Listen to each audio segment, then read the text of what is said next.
नमस्कार प्रिय विद्यार्थियों, मैं डॉक्टर सत्यवीर सिंह, सहायक आचार्य हिंदी, राजकीय महाविद्यालय कोटपुतली। आज हम बीए पाठ प्रथम के प्रथम प्रश्न पत्र के अंतर्गत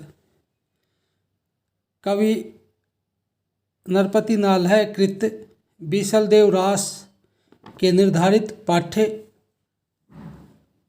जिसमें पद्यावतरणों की व्याख्या करेंगे।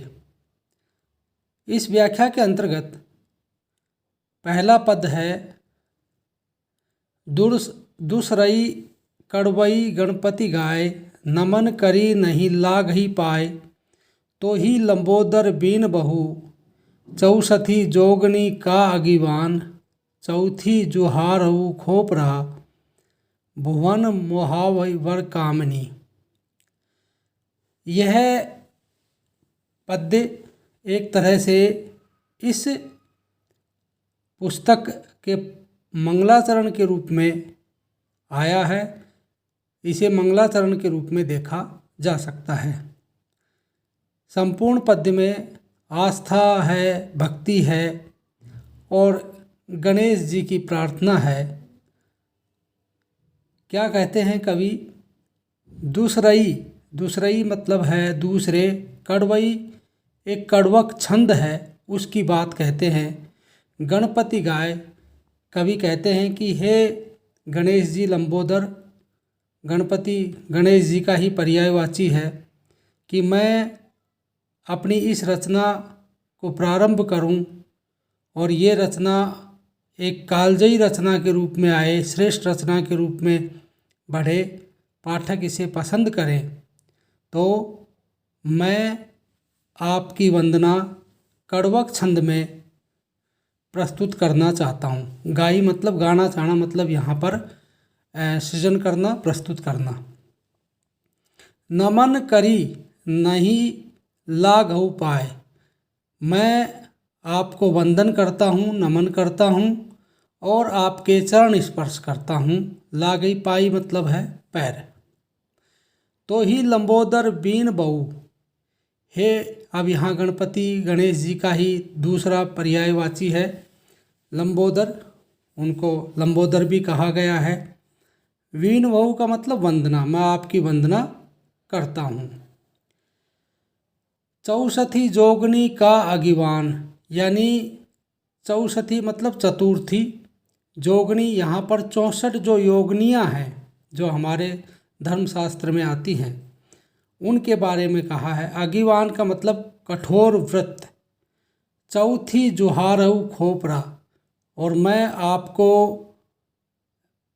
अपने आपके लिए खोपरा जो नारियल है उसके लिए कहा है कि वो भी मैं आपको भेंट स्वरूप अर्पित करता हूँ। भुवन मोहाय वर कामनी, भुवन मतलब संसार, मोह मतलब मोह करने वाले, वर कामिनी मतलब सुंदरी। तो हे गणपति गणेश लंबोदर, आप मुझे इस तरह की ताकत दे, शक्ति दे, ये रचना करने की सामर्थ्य पैदा करें कि जिससे ये रचना महत्वपूर्ण रचना के रूप में सामने आए। तो यहाँ पर जो प्राचीन संस्कृत काव्य परंपरा में जितने भी प्रबंध काव्यों की रचना हुई है उस संदर्भ में सबसे पहले वो मंगलाचरण के रूप में उनके प्रारंभिक 1-2 पद्य आते हैं, जिसमें सरस्वती जी, गणेश जी या जो तमाम हिंदू धर्मशास्त्र के अंतर्गत देवी देवता हैं उनकी वे आराधना करते हैं। सामान्यतः गणेश जी और सरस्वती जी की इस तरह की आराधना सामने आती है। तो उसी संदर्भ में, उसी क्रम में यहाँ बीसलदेव रास के रचनाकार हैं, वो भी अपनी रचना के आरंभ में गणपति गणेश जी की आराधना यहाँ पर करते हैं। ये जो संपूर्ण पद्य है इसमें अगर अलंकार की हम बात करें तो यहाँ पर अनुप्रास अलंकार का प्रयोग हुआ है। दूसरा, यहाँ पर काव्यलिंग अलंकार का प्रयोग भी देखा जा सकता है।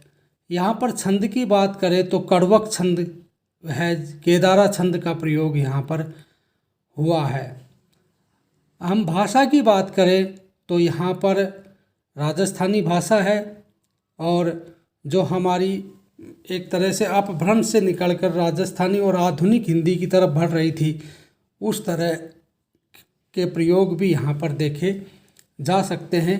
लेकिन मुख्यतः यहाँ पर राजस्थानी का प्रयोग हुआ। अगीवान वगैरह ये सारे जो शब्द हैं ये राजस्थानी शब्द हैं। तो राजस्थानी भाषा का यहाँ पर प्रयोग हुआ है। यहाँ पर यदि हम काव्य गुण की बात करें तो माधुर्य काव्य गुण है, और ओज का भी कहीं कहीं बीच में प्रयोग है, परंतु मुख्यतः माधुर्य काव्य गुण यहाँ पर उपस्थित है। वैदर्भी रीति का प्रयोग यहाँ पर है। तो ये तमाम जो काव्यांग हैं उनकी चर्चा हम कर रहे थे। तो ये इस तरह से ये हमारा पद्य है जिसकी व्याख्या आपके सामने प्रस्तुत है। अब हम इसी श्रेणी में इस दूसरा पद्य लेते हैं जिसकी व्याख्या आपके सामने प्रस्तुत है। पद्य कुछ यूँ है। हंस वाहिनी देवी करी धरही वीण, कुकंठ कथु बोलूं कुलहीन, तो तूठा वर प्रामजयी। प्रामजयी का मतलब होता वर देने वाली शारदा देवी सरस्वती। भूलहु अक्षर आनी बहोड़ी, बीसल रास प्रगासता, नाल है कहिए जिन आवई खोड़ी। अब दूसरे पद्य में यहाँ पर नरपति नाल जी है, वो कहते हैं, और मैंने आपको अभी थोड़ी देर पहले भी बताया था कि मंगलाचरण के रूप में गणेश जी और सरस्वती की वंदना सामान्यतः प्रबंध काव्यों में देखी जा सकती है। और उसी क्रम में यहाँ पर इस पद्य में हंस वाहिनी नाम से ही स्पष्ट हो जाना चाहिए कि कवि किधर संकेत कर रहे हैं, और यहाँ पर सरस्वती देवी की तरफ संकेत कर रहे हैं। यानी वो पहले पद्य में गणपति गणेश जी की आराधना करते हैं, दूसरे पद्य में सरस्वती की आराधना करते हैं, और कहते हैं कि हे हंस वाहिनी, उनका जो वाहन है वो हंस है। हे देवी कर धर ही वीण, जो आप अपने हाथों में वीणा धारण करती हैं। कुकंठ कथु बोलूं कुलहीन, कि हे देवी सरस्वती, कुकंठ मतलब मैं तो कंठहीन हूँ, और ये कंठहीन का मतलब ये नहीं है कि उसके कोई कंठ नहीं है। कुकंठ का मतलब उसमें जो अंदर से स्वर भाव निकलना चाहिए। संगीत शास्त्र में सामान्यतः इस बात पर बल दिया जाता है कि उस व्यक्ति का कंठ कैसा है। कंठ का मतलब जो गले से जो निकलने वाला स्वर है, उस स्वर में मिठास है या उसमें ओज का भाव है, उसमें रमक गमक और धमक है या नहीं है। यदि वो नहीं है तो वो अच्छा संगीतकार, अच्छा गायक नहीं बन सकता। तो ये उसके लिए ज़रूरी शर्तें होती हैं। यहाँ कवि क्या कहते हैं, सामान्यतः उस ज़माने में कवि जब लिखते थे, लेखन करते थे, तो वो उसको गाकर भी प्रस्तुत करने की बात होती थी। तो यहाँ पर कहते हैं कि मैं अपनी इस रचना को प्रस्तुत करूँ, तो पाठक है, दर्शक है, श्रोता है, वो उसको पसंद आनी चाहिए, और वो उसके अंदर जो स्वर साधना है, उस स्वर साधना को मैं करके और उसको प्रस्तुत करूं, तो जो पाठक है उसका और मेरा साधारणीकरण हो रहा है या नहीं, ये महत्वपूर्ण बात है। और वो कहते हैं कि विनम्रता से कहते हैं, और सामान्यतः कवियों में या रचनाकारों में अहम तो होता ही नहीं है, और होना भी नहीं चाहिए, क्योंकि अहंकार पतन की पहली शर्त है। अगर किसी भी व्यक्ति की पतन की शुरुआत होती है तो वो अहंकार से होती है। तो सामान्यतः जितने भी सृजनकर्ता हैं, जितने भी जो क्रिएटिव माइंड लोग हैं, उनमें अहंकार बिल्कुल भी नहीं आता है। और विद्या अहंकार से विद्या का और अहंकार का बिल्कुल भी रिश्ता नहीं है। यहाँ कवि विनम्रतापूर्वक ये कहते हैं कि मैं कंठहीन हूँ, यानी कि जो कुछ भी है मेरे ऊपर कृपा करने का है तो वो आप ही करेंगी।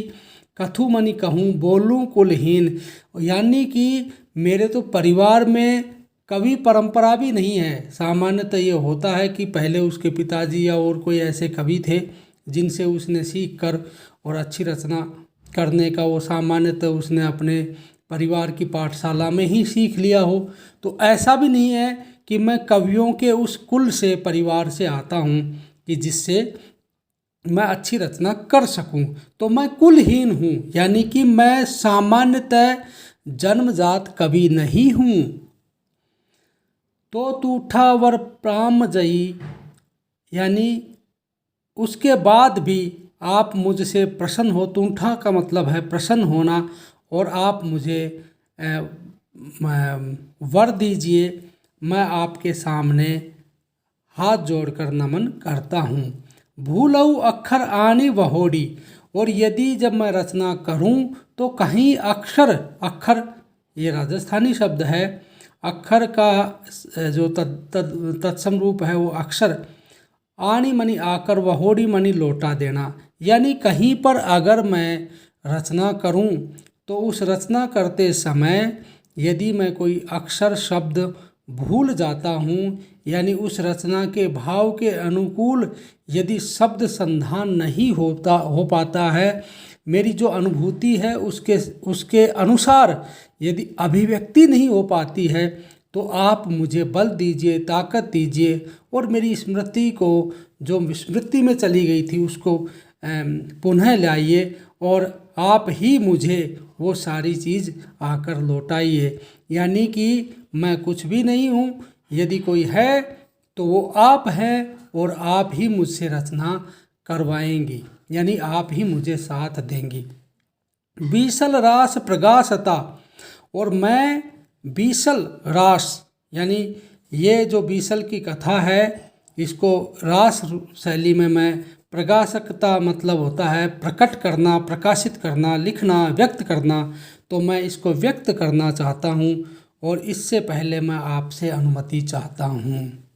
नाल है कहिए जिनी आई खोड़ी, और नाल है जो कवि हैं वो कहते हैं कि हे देवी आप आकर मेरा जो कवित्व है, जो कवि के लिए आवश्यक शर्तें होनी चाहिए, कवि के पास में उस तरह का हृदय होना चाहिए, मन होना चाहिए, भाव होना चाहिए, तो तमाम जो कवित्व शब्द से ही स्पष्ट है, भाववाचक है कि कवि और कवित्व, यानी जैसे मनुष्य है मनुष्यत्व, ऐसे ही मनुष्य से मानवता है।